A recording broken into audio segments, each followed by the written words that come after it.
here. Don't use.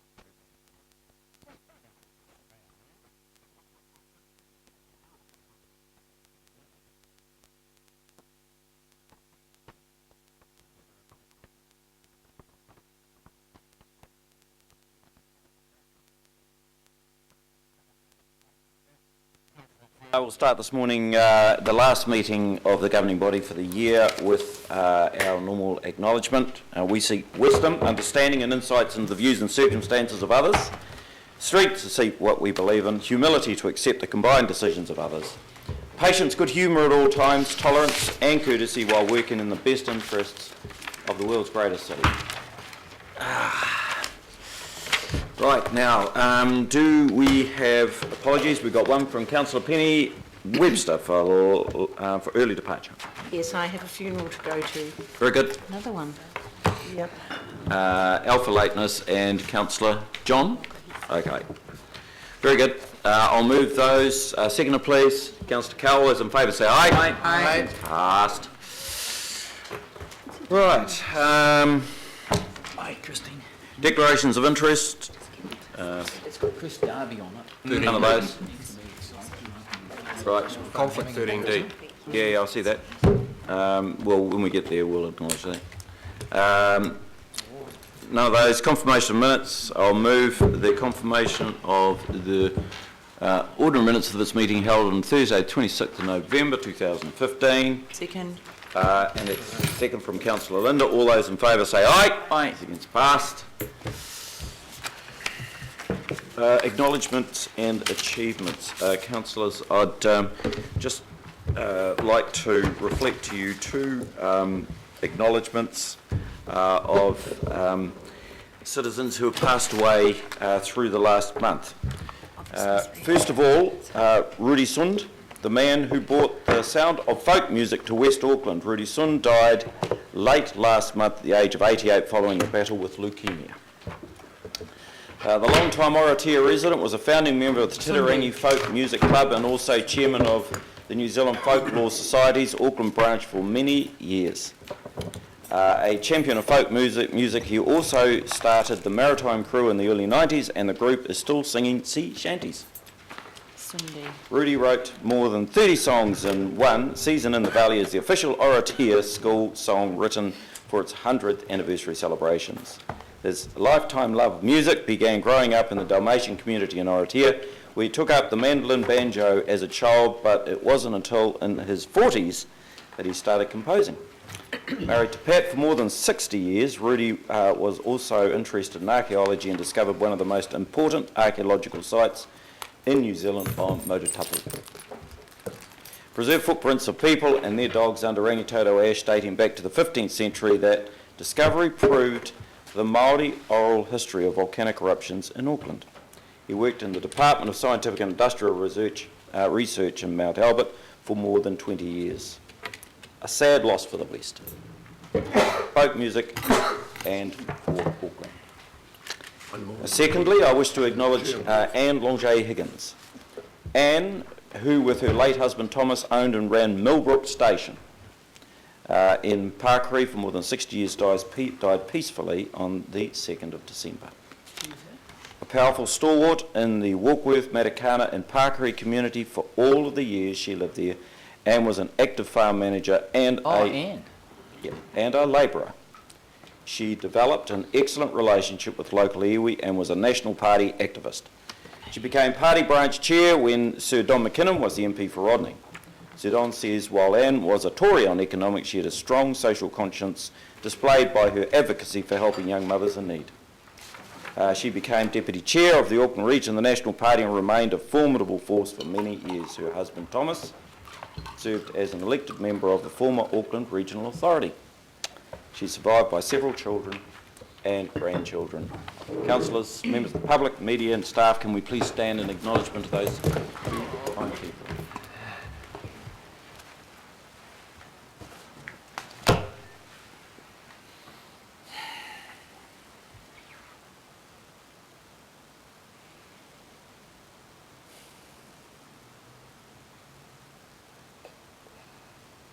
Kia ora, thank you.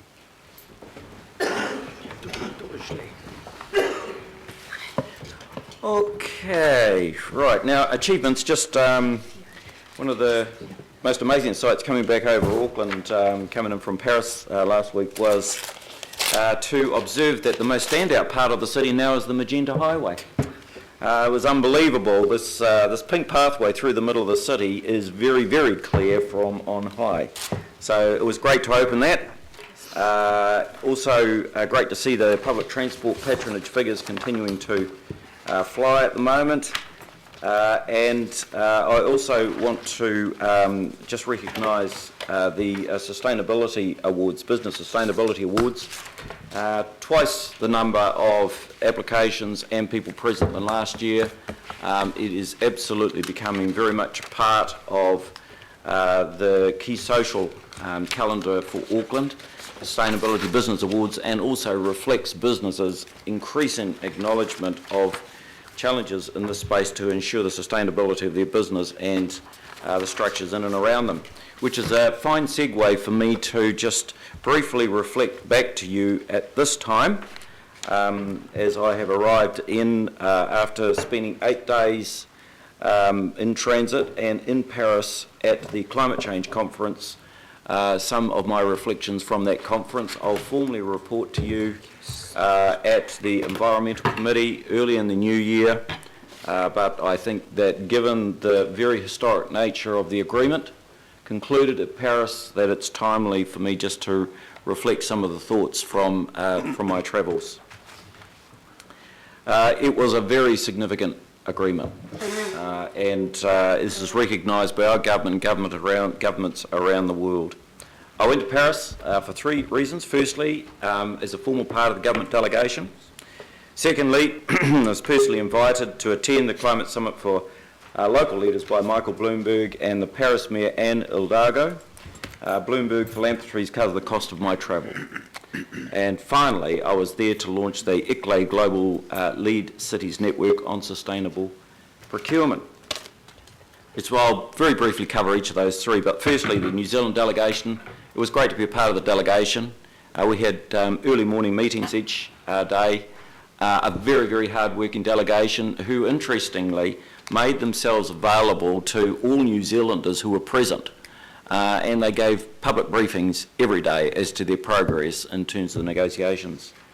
Spent a bit of time with the Minister, Tim Grosser, while he was there. Unfortunately, wasn't there during the time of the Prime Minister's visit or Simon Bridges, but Mr. Tim Gross is heart and soul of these negotiations, as you know, and it was very interesting to hear his reflections of how they were proceeding. Tim was convinced right at the outset, and it seemed to me right at the outset, that there was a very clear determination amongst the 40 to 50,000 delegates that we were going to come out with a climate change agreement with the unanimous support of the 196 odd nations who were represented. By contrast, the Climate Summit for Local Leaders was an amazing showcase, and I want to acknowledge Councillor Wayne, who got there under his own steam. There were 640 mayors present. It's the largest ever gathering of mayors and regional leaders in the globe's history.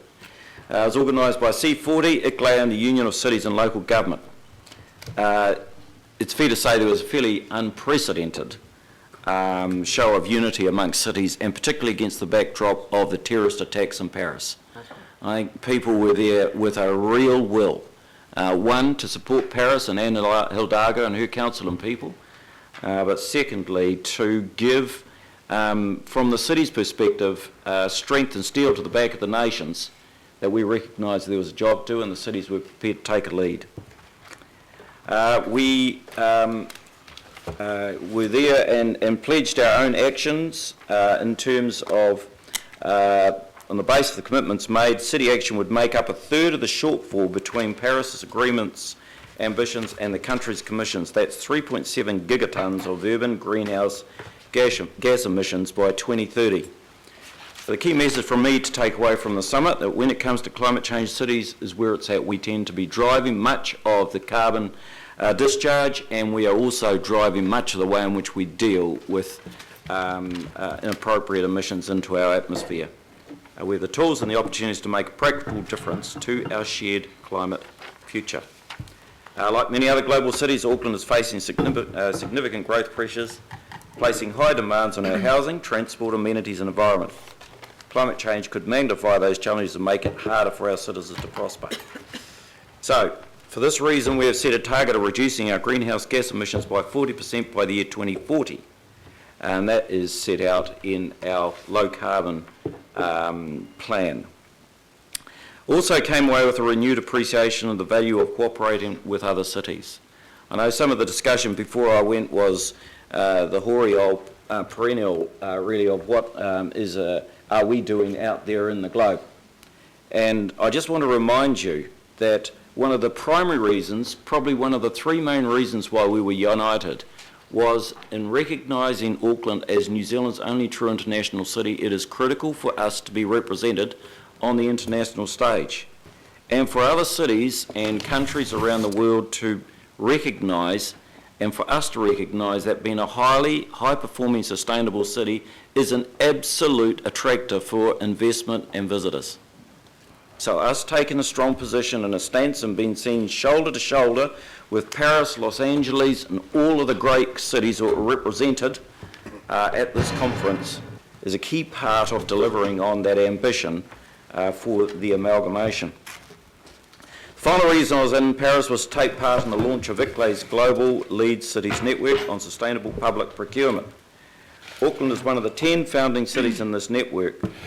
Here is an opportunity for us to shamelessly steal good ideas, as well as a chance to share our experience in sustainable procurement. And recently we were celebrating the 135 Albert Street retrofit that is saving us $535,000 in energy bills every year, and our LED street light retrofit is saving and will save us $36 million over 20 years. So there will be much more to discuss, more details to affirm and confirm in the early new year, but Auckland's sustainability and its position on the environment will become an increasing subject of consideration, and I have no doubts that the position the government has taken and the governments of the world has taken is something that we can assist significantly in delivering on. So it was a real pleasure to be there, and an amazing sense of solidarity across the cities of the world, but in particularly the nations of the world. It was a fabulous experience. So now we'll move on next to item 6, petitions. Oh, sorry, Mr. Mayor, sorry. Oh, John. Sorry, just on achievements, I've just got one brief achievement to note, and this is from one of our most prominent citizens on the Hibiscus Coast, Mr. Alan Sayers. I believe you sent him a letter. He celebrated his 100th birthday on December the 6th. Alan is a former Australasian quarter-mile champion and Empire Games medalist, a prominent old boy of Auckland Grammar School, holds the club record for most tries scored at Carlisle Park for the Richmond Rovers. He was an intelligence officer during the war, had a long and distinguished career as a reporter and photographer for both the Auckland Star and New Zealand Herald, but probably the main contribution he has made to our community since 1922, was when he first came up to Whangaparāoa Peninsula, is on community affairs, including the building of the Manly Yacht Club, and also taking a lead in a number of controversial community issues. So there was a celebration in which the Mayor had delivered a letter, and also the Queen. So I just wanted to take this opportunity to duly recognise Alan Sayers. Thank you. Very good. Yeah, I know. Be surprised the number of people who turn 100 in any one week in the city. It's incredible. Okay, thank you for that. Right, item 6, petitions, is none of that. Item 7, no public input. Item 8, local board input, none of that. Item 9, extraordinary business all day. Item 10, notices of motion. You'll see that I did receive an application for a notice of motion. I formally declined that application for notice of motion for all the reasons set out. And so that matter is dealt with. Item 11. Point of order, Mr. Chair. Point of order. Yes, there's a point of order. I'd like to get some further clarification from you as to why that notice of motion was declined, given the significant community interest and anxiety, even dismay, in the issue of the amount of upzoning that has occurred without any opportunity of our community to be involved in that. And to say that this is not currently occurring... Look, sorry, Councillor Quack, stop. This is not a point of order. You're making a speech. Yeah. Now, I have ruled on this matter, and I've sent out very clear reasons for that ruling, and it's patently obvious that we cannot accept this notice of motion, and that is it. Now, I'm going to move on. Mr Chairman... No, sorry. Mr Chairman, I've got to say that Councillor I'm here Quack, on behalf of the public, not on Councillor behalf Quack, of you. I am not hearing you. Well, Right. Yeah, that's for real. So, we move on to item 11. outrageous, And, Mr Chairman. thank you. It's a good call, Your Worship. Item 11, annual plan to 16-17, local board feedback on issues for consultation. Okay, now, what have we got here? Anna, welcome. Item 11. Thank you, Your Worship. So this item's providing feedback from the local boards on the regional issues they considered for consultation. Sorry. This item's providing feedback from the local boards on the regional issues that the Finance and Performance Committee was proposing for consultation, Merry Christmas, Anna. and it also provides advocacy issues. Oh, sorry. I meant to say that we need to express the spirit of Christmas too. I saw that, yeah. So, Anna, way you go. Thank you. So the local boards have provided their feedback on the regional issues. They've also provided some areas or issues for you to consider that they're advocating for, and this is for consideration for the mayoral proposal and also for your consideration when you're thinking about what you'll put in the consultation document for the annual plan. So the regional issues that they've considered are primarily those rating ones, UAGC, interim transport levy, and the Māori land rates and rural rates. Some boards have chosen not to provide their feedback on the issues themselves at this stage to avoid an appearance of predetermination. Other boards have exercised their right to provide input into those issues so that the Mayor can consider it for the proposal, and so you can consider it when you're finalising the consultation document. The advocacy issues that they've raised as well are for your consideration. The Mayor has picked up one of those in the mayoral proposal, the septic tank issue, and there's a separate report on the agenda for that as well. Cycleway. Very good. Okay, so, right, I think I saw Councillor Cathy and then Councillor Denise. Thanks, Anna, for your presentation. I was present for the local board's pleas to us in this room, and one of those pleas came from the Puki Tāpapa local board, and they were very clear, and they said that one of the things they would like from us is that the governing body consult during the annual plan about the retention or whatever of Liston Village. Now, I don't know if the Mayor hasn't heard that or has refused that, but it's not in your report. It hasn't been mentioned in the summary document, nor is it mentioned in the summary of the Puki Tāpapa local board's list of wants and needs. So it was very clear, it was there number 2, there's 2 or 3 pages on Liston Village here.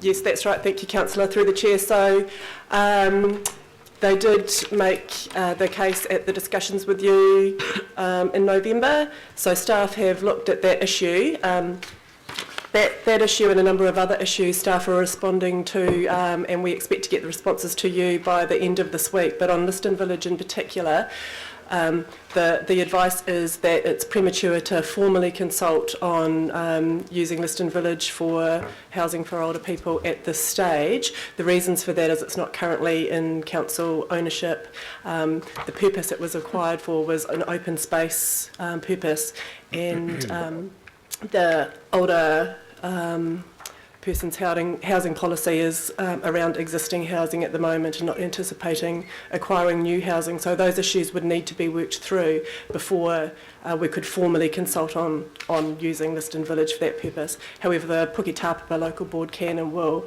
include it as an advocacy issue in their material. When were we getting that That information? information I'm hoping it's with you by the end of this week. Actually, Councillor Cathy, Councillor Linda's just pointing out to me, it's on page 52 of the agenda. It's actually in the minutes, I think, from Puki Tāpapa. So it is Their there. minutes, It's right it's at the not in bottom. our minutes. I know it's in their minutes. I Well, didn't say it's- that. I said it's not reflected in in our the agenda. report. It's on our agenda. No, their minutes reflect it, but the minutes of their presentation don't reflect it. They So came our to report us provides a and- summary of the key themes. All the individual issues are contained in the resolutions in the attachment. Yep. Councillor Cathy, just look, I'm a little bit aware of the issue, not overly, and certainly understand the dynamics of it, having been fairly well a part of a lot of the ongoing discussions about Pa Homestead et al. And I think what the officers are saying is this is absolutely an issue where we need to be having a very clear understanding, particularly where it's not in our landholding at the moment. And I would have thought that receiving their advice, getting a bit more information from the local board through the submissions process and any input from the community, the present plan with those units is that they're basically there until such time as the last person is no longer there. And I would have thought that it would be shown a reasonable degree of disrespect to those people who are presently there to overly debate the issue relating to the future of that place. So, I am aware of it, but I'm not overly aware of it and all the details in the background. And so I think the idea of getting a bit more information from the officers and reminding ourselves that we've got another 6 months on this plan, and there's a lot more time if in fact we need to take any actions for us to take actions, but I'm mostly mindful of the reputation and the sensitivity of those who are actually living in those premises at the moment. About 30 of them turned up to the public meeting, Mr Mayor. Yep, and that's why I think we need to just be a little bit relaxed in how we go about making decisions with regard to that matter. So let's take a bit of time on that. Now I've got Councillor Denise. I just have a question around timing of further information, so very related to the prior question. Yep. In paragraph 9, is that basically saying that the bullet point topics in paragraph 8 are going to be to us by the end of the week, and then all other matters are coming in the new year? So how does Liston fit in with that, because it's not in the bullet point? Yeah, so that's a good question. So the bullet points in 9 are identifying the key themes that have come through from the boards. So some of those also relate to particular information requests that the councillors made during the discussions with the local boards. So it's those issues that are coming back to you hopefully by tomorrow, certainly before the end of the year. And Liston Village is definitely one of those items, and some of those other bullet points relate to just general advocacy which weren't subject to further information requests from yourselves. So they'll be picked up early next year, and they'll be with you before we have the discussions with the Finance and Performance Committee and local boards for the final annual plan. Okay, thanks. Okay, good. Thank you, Denise. Right, councillors, any other questions on this matter? Yeah, I've got a question. Oh, Councillor George. Just in relation to, that coastal erosion, is that the only boards that have mentioned that in their submissions? Mentioned it specifically, but it is an interest to all of the boards with coastal areas. Yeah. Okay. And the other issue I just want to raise as a question is stormwater. Looking through the submissions from the boards, it doesn't seem to be an issue that is raised, but there's pockets of areas around Auckland where stormwater is a major issue. Is that because they're not aware of the extent of the problem, or do you think, or what's the answer for that? So stormwater is outside of local board decision making, so not termed a local activity as such, so they may not have as much visibility of stormwater as some of the other local activity areas. However, they are aware of the issues with stormwater. I think that they are conscious that this is an annual plan year and not an LTP year, and they have tried to stick to just the key themes. Okay, I just want to speak though. Thank you, Councillor George. Right, councillors, I'll move it. Moved and seconded by Councillor Chris. All those in favour say aye. I said I wanted to speak to it. Oh, right. Sorry. Oh, sorry about No, that. not using the You're mic. sort of general. Oh, okay. Sorry, Councillor George. You sort But I just want to seem say, to be giving your various assent to it. well, I just want to say that I think it was great that the local boards did prepare themselves well for their presentations, and I got a lot out of it. It's actually sad that on occasions there weren't many councillors around the table. And, I think that's just one of the issues that the boards probably are a bit deflated when they come in. There's not a lot of councillors, but that's just one of those facts of life. And I just want to allude to those two issues of coastal erosion, which I know we're looking at the way forward with coastal erosion, and the chief engineer is doing some policy work on that.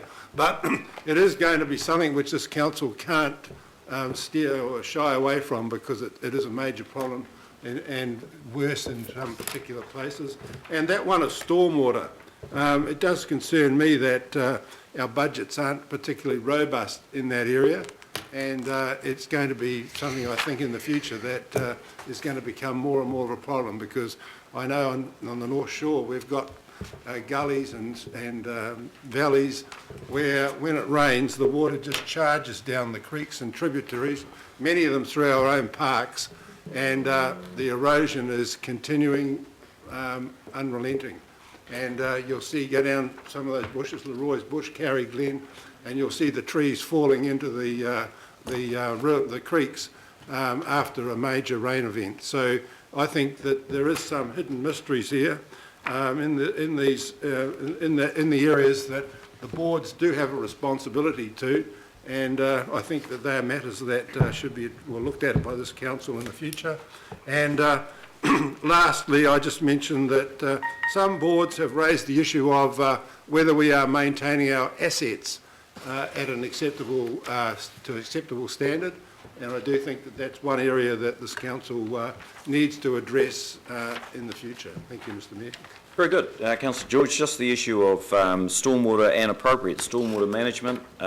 One of the things that we have been doing is what we call daylighting, which is planting in, opening up old stormwater culverts and daylighting them. I encourage you to go and have a look at the La Rosa estate in Green Bay. It is an amazing example of transformation of a stormwater area into a much more sustainable stormwater management program. And for me, that is the way for the city to go forward. Now, it's not cheap, unfortunately. You basically got to open it up and reinstitute the prior waterway. But Councillor George, if you go and have a look at that, you'll get a sense of what is possible as we go forward and what would constitute very effective, successful stormwater management. Right, it's moved and seconded. All those in favour say aye. Aye. It's against passed. Thank you, Councillor. Item 12. On-site wastewater systems, septic tanks, upgrade, proposed To move financial that, Mr. assistance. Chair. Second. We'll get a mover and a second from the mighty West. Councillor Penny H and Councillor Linda Cooper. Murray and Gale, Merry Christmas. Barry, sorry. Barry. Bloody hell. It's been a long year. Okay, let's get into it. Your Worship, I'll take the paper as read, and but this is a 2-year pilot to assist homeowners with their financing of the upgrading of the on-site wastewater systems or septic tanks. It's about setting aside 600,000 or up to 600,000 from the voluntary targeted rate program for the retrofit your home program that has a budget or a limit there of $9 million. Yep. It particularly targets, or it's set out for the Western Lagoons at Carry, Piha, North Piha and Bethels, and a little Lonely Rower on Waiheke, and it's it's just part of a wider suite of options that we are working through and looking at to address the region-wide problem of faecal contamination in our waterways. Very good. Well done. Barry? Gal, you got anything to add? No, that's an excellent summary, thank you. Fabulous. Great contributions. Right, we got Councillor Mike and then Councillor Bill and, right, Penny, W. Thanks, Penny. Thank you. Councillor Mike. Thank you, Mr Mayor. This seems a positive initiative. I'll just make one point and ask a question. In regard to Little Oniroa, which is a very tiny lagoon, but similar in many ways to the larger lagoons on the east coast of the region, going up into Northland, but a miniature version. But it's always been a popular place, a habitat for ducks, lots of them. And lots of ducks in a very small place also means faecal contamination, not necessarily from septic tanks. I want to make that point. So the question is, what will the money be actually spent on? Wastewater.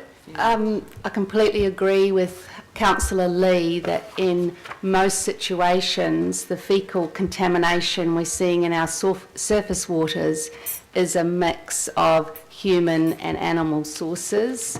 For this particular proposal, money is going to be available as a loan from council to ratepayers to spend up to $35,000 on upgrading their septic tanks. Thank you. Good answer. Thank you very much. Right, now I've got, so this is the batting line up here. Councillor Bill, Councillor Penny W, Councillor Penny H and Councillor Bill. Thank you, Mr Mayor. Denise, right. Gail, could you just discuss or explain to us briefly, please, the priority setting of these locations, how that came about, these ones were identified? Through the Chair, the proposal has come to this discussion as a result of advocacy from the Waitakere Local Board to trial this expansion of retrofit homes, specifically in the Western Lagoons area. So it's a direct response to that advocacy from the Waitakere Local Board. In looking at our response to that, we're extending it to Oniroa on the basis that in both Waitakere, Western Lagoons and Oniroa, we already have quite well developed action plans with the community to address faecal contamination from the septic tanks. So there's quite a strong level of awareness amongst the community as the link of the problem between the failing septic tanks and the pollution. So we think in those communities they're a good option for trialling because they've got that awareness. Supplementary, Mr Mayor, if I may. Of course. Gail, do we have any data then on other areas other than these historical places where there's been advocacy from? There's a significant region-wide problem to failing septic tanks. We've got 50,000 septic tanks across the region. We don't know how many of those are failing. The data that we have in Western Lagoons indicates that about 40% of the septic tanks in that area are failing, and it's a mix of septic tanks not being fit for purpose, so not being appropriately sized in terms of disposal fields, and also inappropriate maintenance.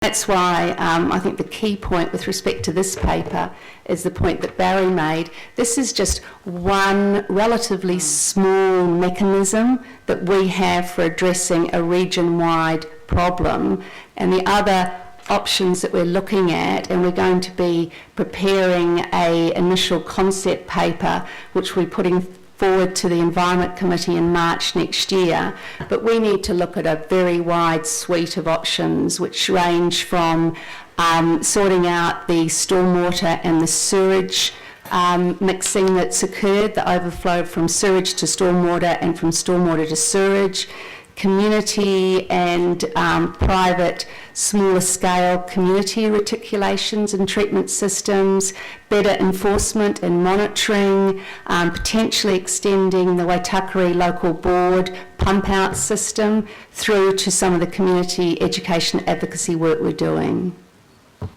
Thanks, Carl. Okay, Councillor Penny W. Yes, thank you very much. Couple of questions probably. If the uptake isn't filled, will there be availability for other areas? I mean, if you're just concentrating on the west, what about other areas? That's, thank you, Councillor Webster. That's not something we've actually explored as part of this proposal, but it's certainly something that we could do in the future. I think it's the matter of trialling in these areas and, depending on that uptake, making calls from there. But there's nothing to say that we couldn't expand it if there wasn't the uptake. I think that the point I'm trying to make is that we have got huge pressures on places like Muriwai. We often actually had to look at even closing the beach at times. Point Wells, we had to put a new sewerage system in because of the groundwater problems, and there are upcoming problems at Lee. So, and those are just three off the top of my head, and there are others, as you all know, because the problem is you get people who start living there full time, so they have, and you know all the issues.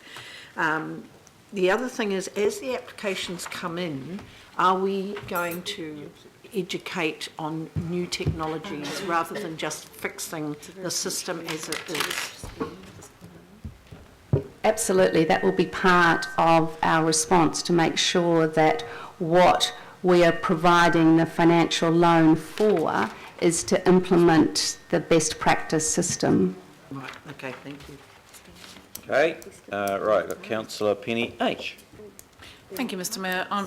And I know for Councillor Cooper and I, and also Councillor Clow, this is, you know, been an issue that's been going on for so long. We've had so many stabs at it. The only way we're going to get this fixed is by actually fixing those septic tanks, and this is the step change that's needed. And just, I guess, you know, in response to the kind of questions that might come up around why these areas in particular, and is it fair and equitable, when you look at the visitor numbers, you know, 10,000 on a good day in Piha, the dynamic nature of those beaches and the lagoon systems mean that they're kind of quite different from most other areas. There's no flushing in those lagoons, and we just need to get them cleaned up. So we've got a willing community, exactly as has been said. We've got a willing local board, and I think this is a fantastic way forward, so I'm delighted to have that in there. Very good. Right, Councillor Denise. Thank you, Mr Mayor. It looks like a good scheme, and I'm supportive of it, but can you just help me with the impact on the Retrofit Your Home program? So we've been up in the ante with that, and now we're looking at an offshoot, if you will. Don't know how else you'd describe it, but the Retrofit Your Home, sort of how we are at capacity there in terms of numbers. So the impact that you outline will be a reduction in Retrofit Your Home for around 200 retrofits a year, to make way for the 30 additional ones in this scheme. So can you just flesh out for me a little bit, Retrofit Your Home, and how waiting list or at capacity we are there and the impact? Well, as we've described in the paper, Councillor Crum, we have had advice from Finance section of Council that we need to maintain the debt limit within the current ceiling for Retrofit Your Home.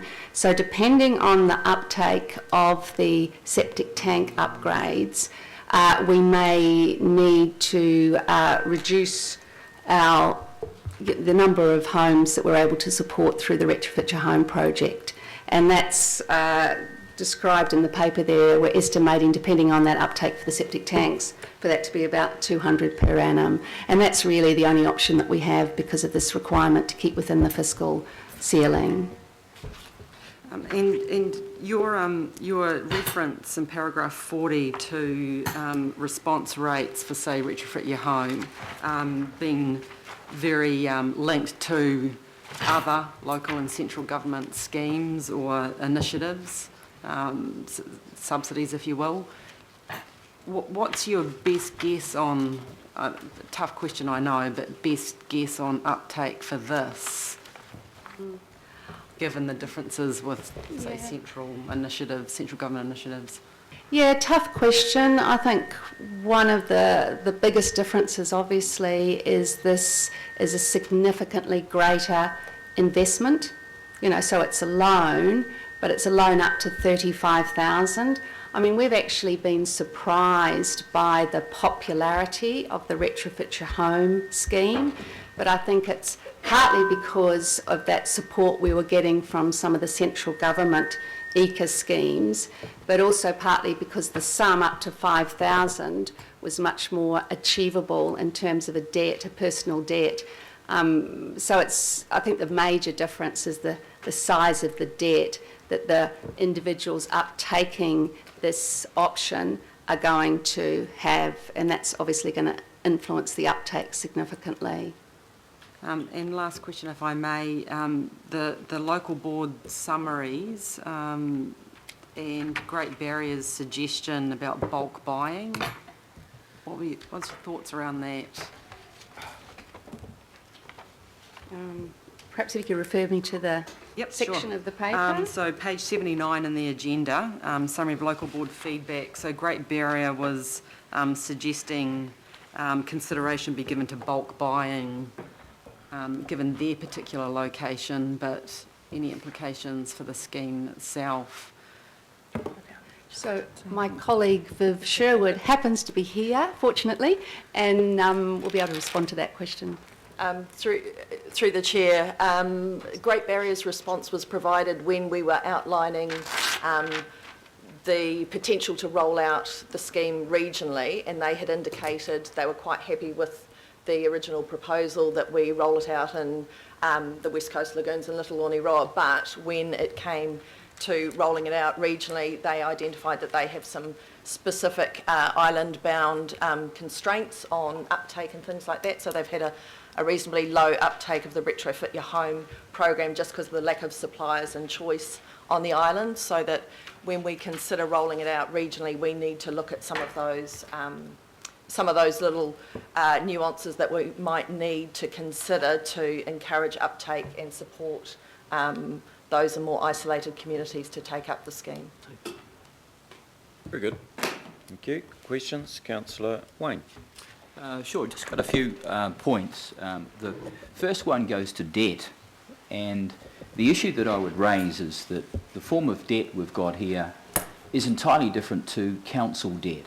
That is, debt the council is raising to fund its assets. In this instance, we're talking about a debt that essentially is being held by the householder to improve their property. It's an asset. And I think that we need to separate this concept out. This program should be expanded. As I say, if it is a debt that essentially is a different form of debt, then it should be treated as such, particularly as it goes to the financial controls that we have. So I think I would expect a piece of work around that, Mr. Mayor. I think that is imperative because this is the kind of program that other cities use, not just for retrofit your home, but retrofit of commercial buildings and the like. And often that debt is sometimes even offset to banking institutions. So there's a piece of work that's required here. I'm entirely supportive of this exercise. I think it's imperative. We've got the data that indicates that the West Coast lagoons are polluted on an ongoing basis with fecal coliforms. There's likely to be a high linkage with septic tanks, we know that, and similarly with Waiheke, same situation. So we've got the data to support this. The other comment I would make is that I would hope that in respect of what we do, we're not just looking at a septic tank, we're looking, as Councillor Webster mentioned, other forms of technology that could include composting toilets, minimising the amount of water going into the facility through water conservation, grey water recycling. There are a whole range of things that frankly necessitate the update of TP 58, Technical Publication 58, which is way out of date. So I would hope that in respect of this exercise, we're looking at the pilot, but we're also putting the groundwork in to tackle the 50,000 odd septic tanks across the region, many of which are frankly archaic. So let's get on with this. It's great. But coming back to the first point, we need to separate out this debt aspect because it's completely different. Thank you, Mr. Mayor. Good. Councillor Linda. Thank you, Mr. Chairman. And I won't go over some of the other issues, but I'm not sure. I think debt is debt. No. However, I'm very supportive of this, and this community is very well aware. They've done lagoon workshops, and the staff have carried out an amazing amount of work, and also Eco Matters Trust. The Waitakere Rangers Local Board have funded door-knocking awareness campaigns. They've offered free septic tank inspections, and they've also committed $50,000 a year for subsidies, well, effectively $2,500 grants per households that are interested. So I see it's really, I think, kind of fair and timely that this local board gets to be part of the pilot, because they've actually put skin in the game themselves, and they've been willing to put their money where their mouth is and support the community. But I think the bigger issue here is it's not, yes, it might be upgrading an individual home's septic tank, but it's actually a huge public health issue. With so many hundreds of thousands of visitors to our west coast every year, I mean, gosh, my kids have swum in those lagoons, and how can you keep them out? But I think that's the issue here. It's a wider thing than just, fixing your own house up. This is actually looking after our public health, and I think this is a great start. Also, though, and I'm just going on about the different types of contamination, right down the DNA you can sort out. It's very well known what type of contamination it is and how you can target treatment for the right type of contamination. So if it's stock, well, it's working with farmers. If it's homeowners, it's working with them. So I don't know what you do about the ducks, who you work with then, but I think so it's actually very particular. It's not random. This is the right thing to do in this community and Waiheke, but I know that the stakeholder group, Lagoon stakeholder group, have been looking at also the possibility of possibly opening up the lagoon to flush. That's a bigger piece of work to do, and there's been a very good Tonkin and Taylor report, and I'm sure the local board will be working with that in their community, but that's quite a big piece of consultation, and it would not be the answer anyway, because the water feeds from upstream. But just wanted to signal that there's something that may come to us at some stage. But thank you very much for your work, and it's been very much appreciated, the initiatives that have been able to happen to back up this. So thank you very much. Good. Councillor Ross. Yes, thank you. Good paper, and I'm totally supportive of this, but I just want to query a little bit. I feel as though we've been treading water a little bit. I mean, Waitakere had an on-site wastewater committee, which I got given the hospital pass to deal with the 15 or so resident ratepayer groups from the Waitakeres and to bring them together, and that ran for about 3 years, and we felt as though we were winning, certainly on the educational side of things, and inspections and pump outs, a better service. Have we been, it has been 5 years to get to the stage, of the new super city, and we're only just starting to address it in some ways. Have we been treading water? Because things have got worse, as we know. And the issue of just wielding the stick a little bit more regards penalising people once they've been identified to have flawed systems. We seem to keep away from that. I'm not saying that's a bad thing, but... Yeah, I think, Councillor Cho, from your perspective, I can absolutely see that progress has been, could have been more rapid. We now have and have had for the last year a cross-council group that is actively working on this region-wide solution that I was referring to, that does also cover the point that Councillor Walker raised with respect to the review of the TP58 and also potentially some new bylaws to make sure that we've got that stick well in place to enforce particularly compliance with the Building Act and the Resource Management Act.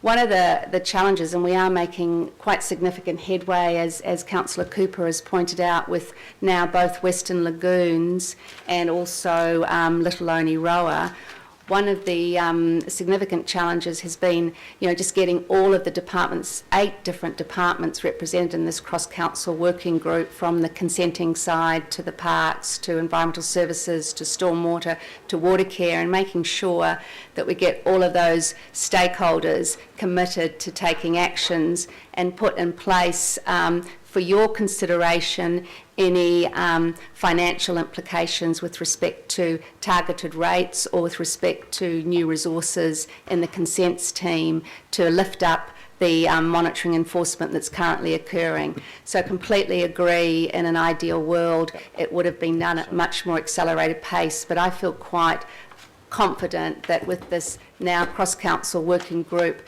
delivering on Western Lagoons and Little Oneiroa and looking at this regional solution, that we're well placed from here on in. Just second thing is, for the largest coastal settlements like Piha or Oneiroa, have we contemplated or looked into the expense of a mini system, basically so that it feeds into the whole community and basically have a targeted rate, and we do away with the on-site?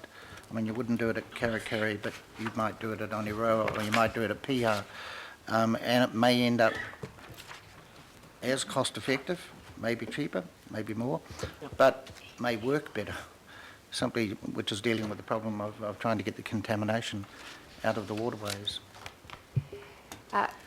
Councillor Clough, absolutely. That's one of the options that we're looking at for different locations within the region. It's certainly one of the options that was being explored at Muriwai a few years ago. That obviously needs to be done in consultation with water care. Councillor Christine. No, they've been dealt with, thank you. Okay. Councillor Mike again. Yes, Mr Mayor, the conversation is starting to take an ominous turn for the worse. There is an assumption that one of the members talked about the large number of failing septic tanks. The only data that I'm aware of, that I know anything about, and that is the work that Auckland City Council did on Waiheke Island. And the number of failing septic tanks was very low indeed, which surprised everyone, including myself. So let's not make assumptions about septic tanks and associating septic tanks with failing septic tanks. Most of them work very well indeed, and they are way more sustainable than our industrial sewage treatment plant outfalls. We don't have to close beaches because of failing septic tanks in Auckland. We have to close beaches because of our conventional systems. Good as they are, they're certainly not perfect. And so therefore, one shouldn't make assumptions that the septic tank system is for a certain number of people is inferior to more industrial sized processes. And I think we need to bear in mind that we are a region, was it 100 villages or whatever we were thinking of all that time ago. And when it comes to retrofitting homes, for instance, Great Barrier people are loath to give up their fireplaces, and they'd be mad to in that environment. So we have to bear that in mind. In terms of the Little Oneiroa situation, I think it would be very interesting to calibrate how many, if any, failing septic tanks there are in that catchment. And it will be good for staff to have a look again at that data that Auckland City Council collected about 10 years ago. Septic tanks do fail, but in terms of environmental impacts, they're pretty minimal. And coming back to Little Oniroa again, it is essentially a duck pond, and there is a conflict between good people who want their children to swim in the water, but you know, if you're going to swim in a duck pond, you have to live with a certain amount of pollution. That's what we have to bear in mind. There are kind of subtleties and nuances to all of this. There's no simple answer. Very good, Councillor Mike. Okay, right, I don't think there's any other speakers, so we've got mover and second. All those in favour say aye. Aye. Aye. Pass, thank you very much. Very good. Well done, team. Well done. Barry. Good. Gail.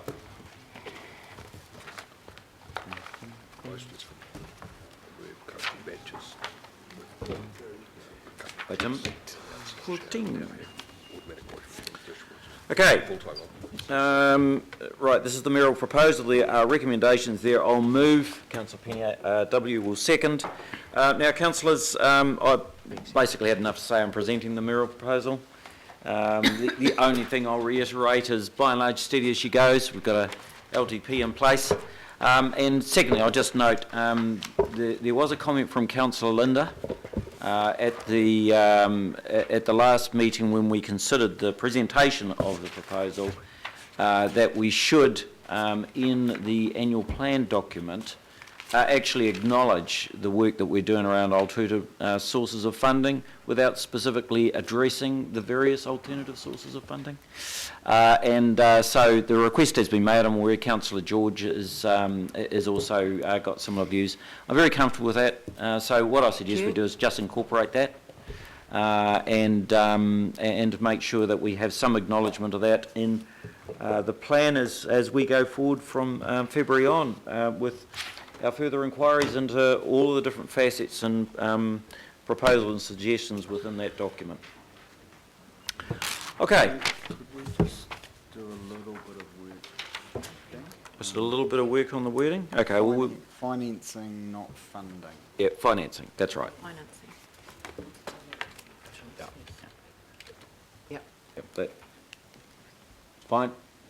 Yep. Right. Okay, councillors. So it's there for your consideration. We had a good discussion last week, and so the floor is open. Councillor Bill. Mr Mayor, just for some clarification, are you proposing to put these on bulk or is it separate A, B, C, D, E? Well, actually, I mean, it's Christmas, so I'd like to put them on bulk.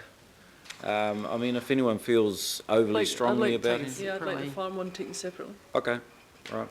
Well, you know, I mean, this is really the time to get them out to the community, and I suspect once we get the community feedback, we'll go through them all intensely and intimately, one by one.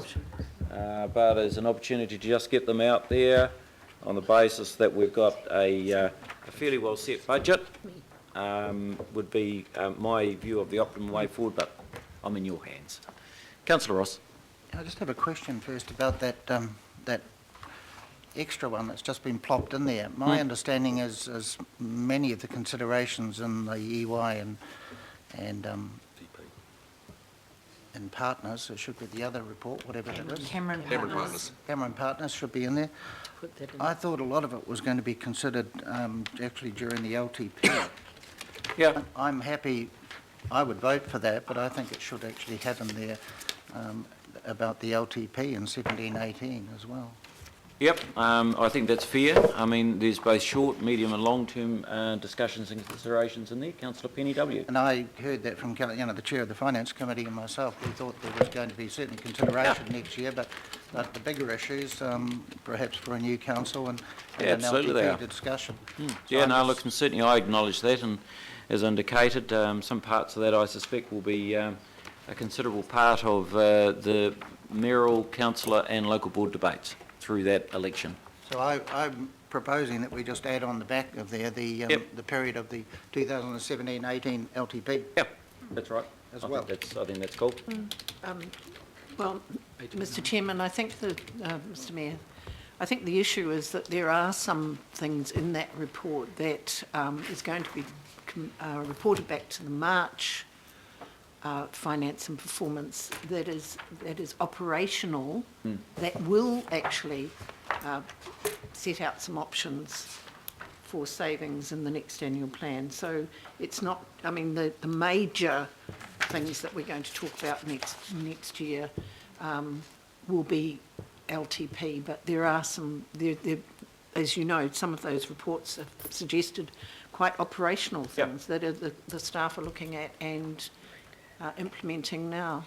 I think the opportunity, though, because you know, for the community who don't follow the day in day out discussion and debate within the chamber, the fact that there is this body of work that's bubbling away there, I think, and that will impact not just on this budget but on future budgets and on discussions, is probably worth noting it. And so Councillor Ross's suggestion to reflect the fact that it's a short, medium and long-term discussion is probably the right thing to do. Okay.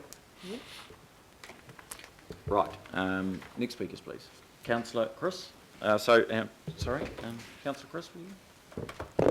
Well, Mr. Chairman, as you correctly pointed out, it is Christmas, and I must express some disappointment. Councillor Quacks is not well, and he wanted to be here this morning because he wanted to ask some questions in and around the adequacy of the funding related to the unitary plan. So I just, on his behalf, would pose that question to the CEO, if he would like to comment in terms of the adequacy of the budget as proposed for meeting infrastructure provision for the unitary plan.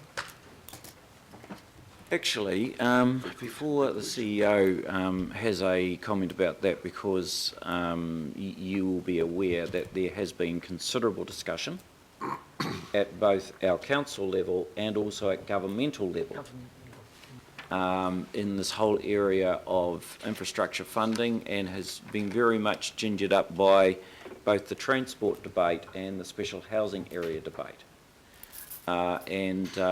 You will find in the new year the Deputy Prime Minister, Bill English, playing a fairly significant role in making some statements around this.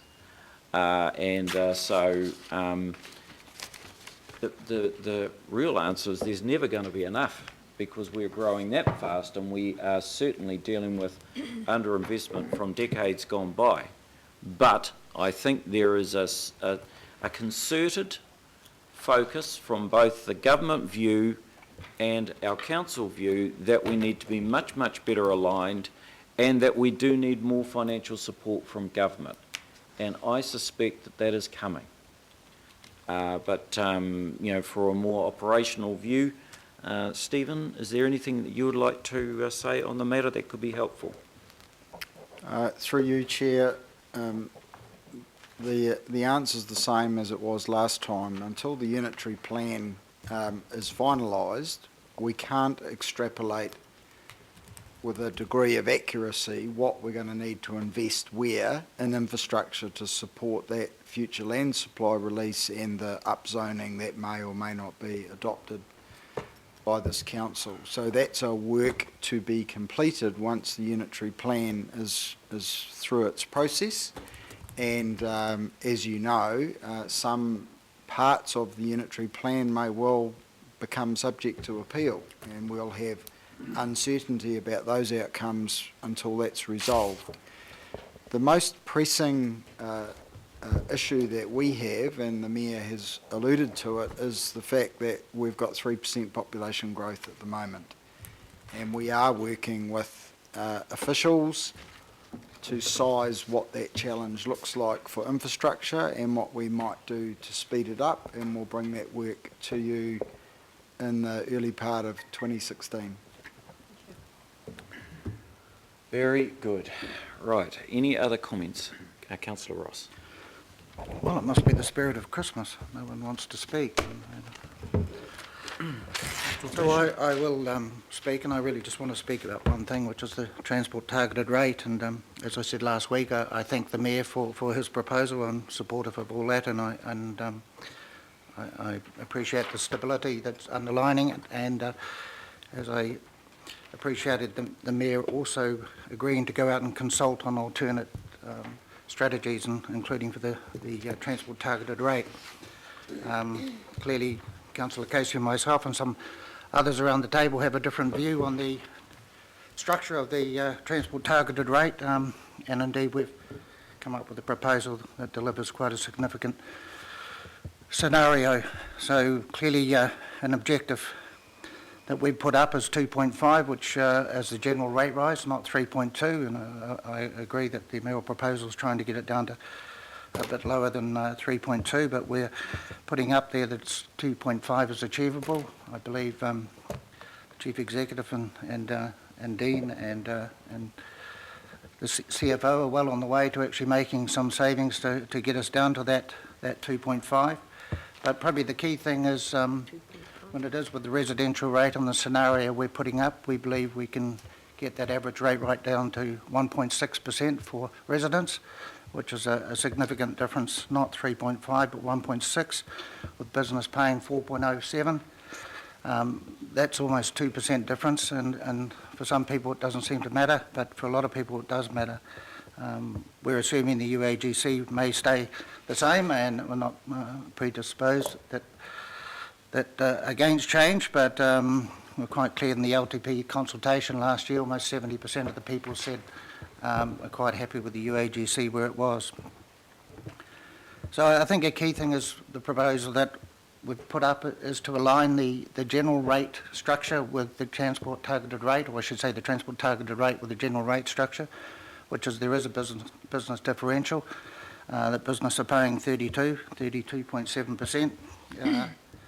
So there's a lot to argue to say to align things. So in a house at about $1 million, there can be about a 1.5% difference in the rate set for people, and again, we think that's quite significant. And as again the proposal that we've put out, the majority of businesses will pay less than the $183 they're paying now. So $29,000 as compared to about $26,000. Larger businesses clearly will pay more. And just so we're quite clear, and there's no misleading information putting around, what we're proposing delivers exactly the same amount of money for the accelerated transport program, which is key for, I think most of us are totally behind that. We can see the need, and as we're talking, Stephen was just saying, we got that 3% population increase, so we're bursting at the seams. In the last LTP, about 70% of the people also said that the business differential, they couldn't quite understand why we were even moving to lower the business differential. Now, I actually don't have a major problem with lowering it, but it's clearly out there. People were not very happy about it and thought basically the question is, why are we doing it? I suppose when we decided what we were going to go out for consultation on at the end of October, there were several councillors, and I'm going to mention Councillor Cashmore and Councillor Webster and Councillor Penrose, who didn't want to go out and consult about an alternative transport targeted rate, and they voted against that. I would really like them to explain today, or certainly to explain over the next few months, the intellectual justification for not wanting to even go out and consult. And even Michael Barnett, and I read something from the MBR in August of this year, he said, talking about the transport targeted rate, other factors weigh against the levy. It hits low value properties and smaller businesses harder than wealthier homeowners and larger businesses, since everyone pays the same. The council appears to support the idea that a corner store employing 2 or 3 people will benefit to the same extent as a large warehouse employing scores of people. Clearly that's not the case and makes other council overtures to business ring false. I've given some examples on the sheet that we handed out, and one of them is approximately Sky City, sitting on a capital value of about 400 million, and yes, they would be, under our proposal, paying about 120,000, which after they claim GST and as a taxable expense, non-taxable expense, they're basically down to about 80 grand. At the moment, they're paying 183, again, less the GST, etc. They're paying $114 a year, and of the hundreds of people in and out of that complex and putting pressure on our systems is needless to say, pretty damn obvious. there's another example down there that we gave you for a capital value of business on $30 million, where they'd have to pay the princely sum of $9,000 instead of $183. And again, claiming back everything, they're paying $6,000 compared to $183. Now, the Mainfreight, who are a fantastic company and one of our stars on the stock exchange, have depots, and one of them's in only hung with a capital value, which they rent for about 30 million capital value. They're pumping out 50 large trucks a day, 6 days a week around our transport network, putting pressure. Now, what is wrong with them paying $6,000 instead of 183 or 114? And I really would like to hear from some others over time, not today. Last thing I'll just say is clearly the consultation at the local boards, 14 of the local boards have said they really would prefer to see it move to a more resident-friendly transport targeted rate, and 3 of them are keeping their fuses dry at the moment by seeking in the consultation. But basically you've kind of almost got 17 of the local boards saying, let's have a look at this, because maybe we can make it fairer and maybe we can make it less regressive for residents and for smaller business. So all I really implore is my fellow councillors is to have an open mind on this issue. This is not necessarily something a mayoral proposal or anything. It's just a different way of looking at things, and we've had 1 year of effectively the flat tax that's been imposed, and we're just saying we think we should be looking at that, and indeed that's really the only thing and the main thing that Councillor Casey and myself are looking to change regards structuring the rates. And we just emphasise we think we can get the residential rate under our scenario, which has been checked by the Finance Department and approved, get that down to 1.6 instead of 3.5, and I think that's a significant Christmas present for this year or next year for the residents of the city. Thank you. Very good, Councillor Ross, and the key point that you make there is that it's probably worthwhile getting our community's view on this, and that is why I'm supportive of it going out. I have no intention of debating the merits or otherwise of one or the other at this point in time. I'm very interested in getting a sense of the community's view. Certainly been listening to them over the last 3 months on all matters to do with transport and the transport levy, and by and large, as a community, we are singularly focused on sorting transport out. And we recognise there's a price to pay, and how that burden is levied in terms of the transport levy is something that I'm really interested in listening to. So, I don't really see a lot of benefit in us overly debating the merits or otherwise today. We need our community to give us their feedback. So I'll get Councillor Denise. My apologies if what I'm about to ask was covered when I had to leave early at last week's discussion, but in your mayoral proposal, you're asking staff to continue to scrutinise costs, and you highlight particularly macro issues of inflation and interest rates and the museum. And there's, well, loosely a review that you're signalling that will come back to us. Just the scope and who's undertaking the review in each of those instances and the scope of that. Is that just simply a workshop for us coming back? Yep. When you say review?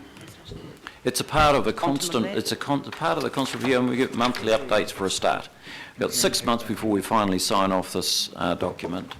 I'm particularly interested, as I said, talk about the macro levels. How's depreciation look? How does our renewal budgets look? How's our capital spend looking?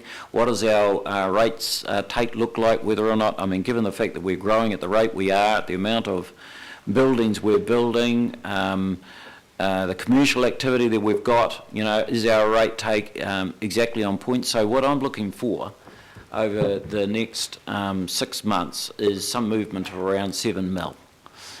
Which basically would lead us back to around 2.5. And so there's 6 or 7 areas, macro areas. That's why I'm not talking about hoeing into any of our operational budgets necessarily. The Chief Executive Officer and the Chief Financial Officer have that task to continue to deliver us significant efficiencies that they've been able to achieve so far. So it's those areas, Denise, and what we'll be doing both through February and then through into the back end of it, once we've had the public input, we will be considering how we're tracking in those areas. We also will have the potential benefits coming out of some of the suggestions that Sue has made through the alternate financing program, so there may be also opportunities there. So the reason why it's not entirely specific is that there are a whole range of areas where, you know, I've worked and where the organisation has worked over a number of years, not just in this council but in previous councils, where we look to find through the period of the annual plan, and I'm always a bit of a broken record on this one, it is a long process. As distinct from Parliament, where they basically set it in 4 days, we actually set our annual plans and budgets over a period of 7 or 8 months. So that's why I think that without you know, causing any further damage to our operational or spending budgets, that we have opportunities to find further efficiencies in the organisation and get further benefits from our balance sheet that will give us those savings to get to 2.5. Thank you. Can I just make one more comment on what is essentially recommendation B and shifting the a big part of the burden of the transport levy to businesses.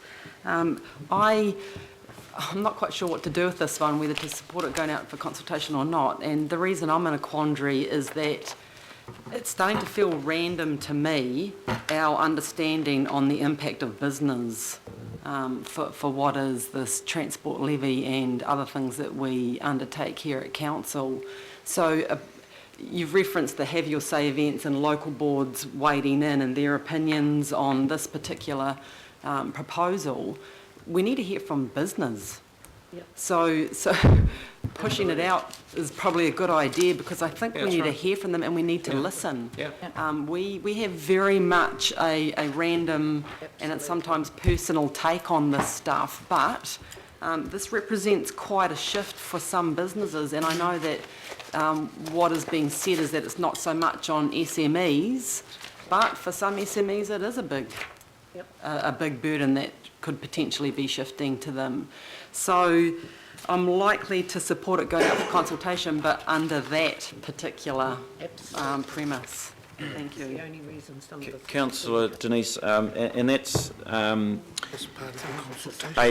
reflection of what I hope has been the way that we've dealt with the issue of the business differential over the last 5 years. It's been a tough debate. Because, I mean, in any discussion between business and residential, because that's what you're arguing, you know, you're arguing the burden. And one of the first decisions we made in the first actual budget that I put out was to shift the business differential because it was too high.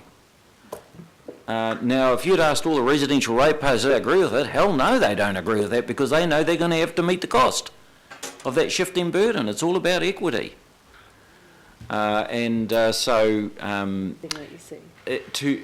To be fair, we haven't really had high engagement from the business community on that shifting of business differential. And again, we changed it and put it further out in the LTP from 10 to 20 years in effect, to shift it to a point of 1.7 to 1.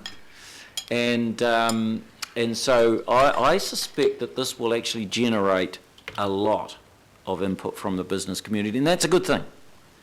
And I'm expecting that Kim Campbell and Michael Barnett and Heather Schotter and some of the business councils and communities will have a lot to say. You know, I also think we'll hear a lot from the SMEs. Yep. If 90% of our businesses employ under 10 people, then we are small business heaven. Yep. And and I welcome your general acknowledgement that it's probably a good idea to get it out there to ensure their active involvement in this discussion, because it's like the UAGC. It's an the differential is an equity lever. It's about the fairness or otherwise of the burden of who pays what share of rates within our structure. And this will help us to better understand where the sentiments of the community are, and also talk about the benefits that we get from business, not just their impacts. So, you know, I totally support the sentiment of your concerns. You know, I'm a businessman from business background. I understand what that all means. So, but I think on the basis that there's maybe a wider benefit to be had from the debate, then it's probably at the very least worthwhile to do. Councillor Penny H. Now, just before you speak, Councillor Penn, just a batting line up here. Wayne, Linda, Cam, Callum and George W. Okay. John. So, Mr Mayor, just a couple of points to make. I mean, in listening to the discussion, there's stuff in the budget that we don't all agree with, but this is exactly the time to go out and check the wisdom of our community and ask them what we think. I mean, I'm reasonably ambivalent about Councillor Clowe's proposal, but I'm not going to vote against it going out to the public for them to have a talk. And I'm a little bit surprised that this has been kind of taken as a, you know, having a look at some of the media releases from some of us around the table saying, you know, Mayor's proposal slugs small business. You know, some of those councillors actually voted for that to go out and be part of the consultation. So, you know, we need to be really honest and say, let's go out and talk to our community. Let's be brave enough to do it, even though we might not personally agree. But let's not slug the proposal that the Mayor's putting forward for things that we've actually voted to put in there. So, you know, I think a little bit of transparency from all around the table is needed. Secondly, in the supporting documentation for this, the thing that we're still missing, and I may have read past it, and for that I apologise, is the fact that we've been working really hard towards rates equalisation, and we've finally reached that, because again, the rates increases in certain areas that have been, you know, 7, 8, 10%, have been misrepresented consistently by the media and by politicians as the council rates increase. And we finally need to nail this for once and for all, that we have been working towards rates equalisation for the last 5 years, and we've finally done it. And I don't think that's clearly explained in there. We seem to struggle to be clear about how that works around this table, but we need to put it in the supporting material. Finally, just on the issue of debt and some of the myths that have been busted in this, I don't know if I'm quite comfortable about the kind of the myth busting way that it's put, but I think we just need to get that clarity in there. Our credit rating is exactly the same as the government's. The government stewarding a rockstar economy, the council stewarding a broke council. Go figure. AA credit rating. We've got a very, very good bottom line. We've got a fantastic asset base, and we're in very good heart. And I think we need to, as we take this budget out there, start being honest with our community and not misrepresenting this for our own political lens. I think we deserve, the city deserves a bit of respect around this process. And finally, Mr Mayor, I think we should acknowledge Teresa Stratton.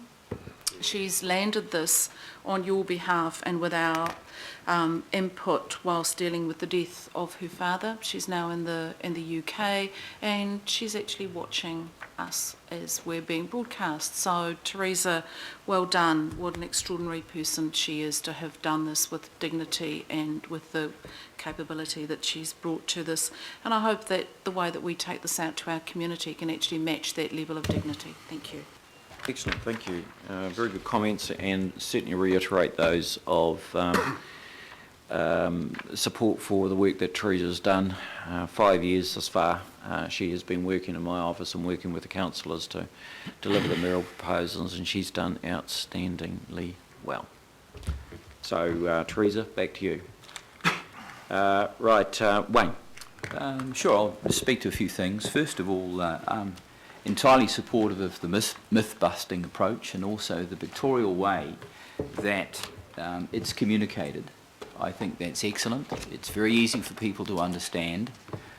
However, I think we need to go a little bit further than that and use that sort of approach, that pictorial approach, to address the transport targeted rates and the alternative ways of funding that transport targeted rate, so it's easy to understand.